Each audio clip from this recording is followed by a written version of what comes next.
March 31, 2026. We are in the 5th year and on day 36 since the start of the full-scale invasion. Welcome to the Situation Report.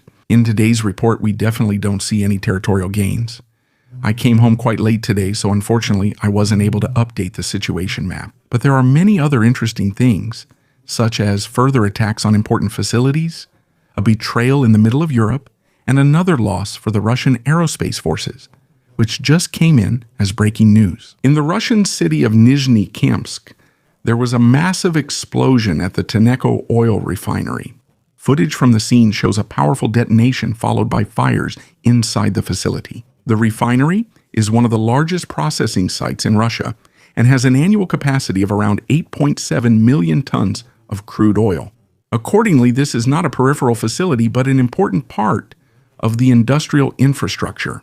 What is particularly remarkable is the distance.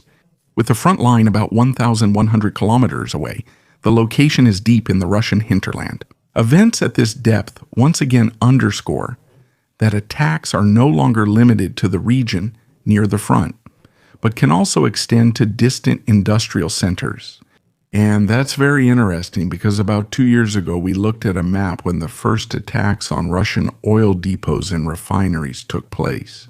And on the map you could see which ones were within range of Ukrainian drones, mainly FP2 drones at that time, and all of that was near the front, plus just a few hundred kilometers more. And now we've gone beyond 1,000, and that within just a few months, which is, of course, very interesting. According to previous reports, at least one unit of the facility is on fire. Officially, the Russian side claims that it was a technical failure. However, the circumstances point to a possible Ukrainian airstrike, since there was also talk of an acute drone threat in the region. Flight operations at the nearby airfield were also restricted shortly before the explosion. Coincidence? I don't think so. The facility is one of the country's most important petrochemical production sites and is part of a comprehensive industrial infrastructure that can be significant for both civilian and military production chains. By the way, some also suspect that this could be a Flamingo hit. But so far, that's just speculation. In fact, it's more speculation than fact. But let's stick with Flamingo and the facts for now because there's something new. New analyses of the Dnipro-Osen channel provide further clues about the Ukrainian attack on the chemical plant in Chapayevsk, which was attacked some time ago. According to this, 3 FP-5 Flamingo cruise missiles were used. So in total, 3 Flamingos were launched. According to information from the Osen channel, 1 was intercepted by Russian air defense, which means that 2 got through. However, and this is important to mention, the second one detonated while approaching after apparently hitting an obstacle on the ground, probably a mast or a power line, causing it to explode prematurely or be thrown off course. The third Flamingo struck in the immediate vicinity of a workshop area that had already been targeted by Ukrainian drone attacks before. The impact of the attack seems to have been very limited, and in this case, limited means ineffective, while the proximity to already known target areas suggests that the same structures were deliberately attacked again. The described impacts rather indicate minor damage, especially compared to successful hits directly on the production facilities. And we can see once again that Flamingo was not able to hit its target. At that time, about a year ago, it was reported to have an accuracy of almost 25 meters from the intended target.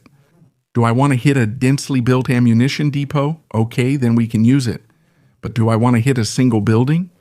Well, a 25-meter difference is quite a lot. It's just not mature enough yet, and we simply need to keep working on it a bit more. The thing is, though, that Firepoint, the manufacturer behind the Flamingo, doesn't just make the Flamingo, but also many other things. For example, the FP2 drone, which is very well proven. But they're also currently developing the FP7 and FP9, which are ballistic missiles. And of course, research here is extremely important, and a lot of money, resources, and funding go into it, as well as a lot of knowledge. And personally, I feel that the team behind the Flamingo could use a bit more support, which isn't available right now because they're so focused on the ballistic missiles. But that's just my opinion on it. Within European Union political circles, a recorded conversation is currently attracting attention. According to reports, in August 2024, there was a phone call between Russian Foreign Minister Sergei Lavrov and the Hungarian Foreign Minister, in which they discussed the interests of a Russian oligarch. The circulated transcript states that Lavrov allegedly intervened at the request of Usmanov. The background, according to the report, is the situation of his sister, who is on an EU sanctions list. The Hungarian foreign minister is said to have referred in the conversation to the fact that Hungary, together with Slovakia, is preparing measures to secure removal from the list. The authenticity of the recording and its origin have not yet been confirmed. It was reportedly an unnamed European intelligence service. So, not a European intelligence service. Sorry, that's not what I meant. But rather the intelligence service of a European country.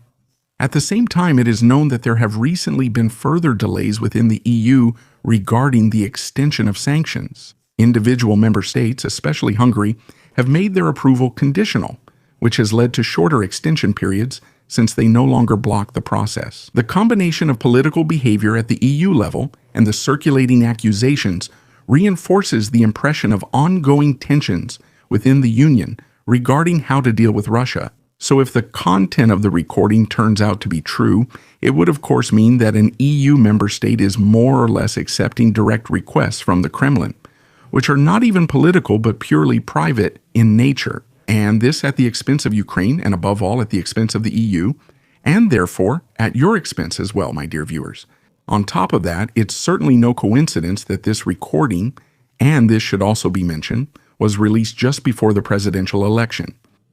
Russian forces have apparently started equipping Shahed drones with mock-ups of R-60 air-to-air missiles. The aim of this measure is to deceive Ukrainian air defenses and deployed aircraft, as well as to deliberately tie up resources. According to the Russians, the attached mock-ups change the silhouette of the drones and make them appear at first glance to be more heavily armed targets, which could theoretically also defend themselves against helicopters or fighter jets trying to shoot them down. This creates additional decision-making pressure for mobile air defense teams or deployed aircraft when it comes to target identification. This fits with an approach that relies not only on the number of drones deployed, but also deliberately incorporates deception. If individual systems appear more dangerous than they actually are, the likelihood increases that high-value interceptors will be used, or that priorities will be set incorrectly. For air defense, this means an additional burden. In addition to actual engagement, identification also becomes more complex, especially during attacks with a high drone density. Even 7 days after the initial attacks, the Russian depot at the port of Ostluga is still burning. Recent satellite images show ongoing fires and smoke within the port facility. The fact that fires have been burning for such a long period is a clear indication that firefighting efforts have either been stopped or are no longer possible. Ostluga is one of the main transshipment points for Russian energy exports on the Baltic Sea. In such facilities, storage, processing, and loading are closely interconnected. If fires cannot be fully brought under control for several days, it doesn't just have a local impact, but can disrupt entire operations within the port.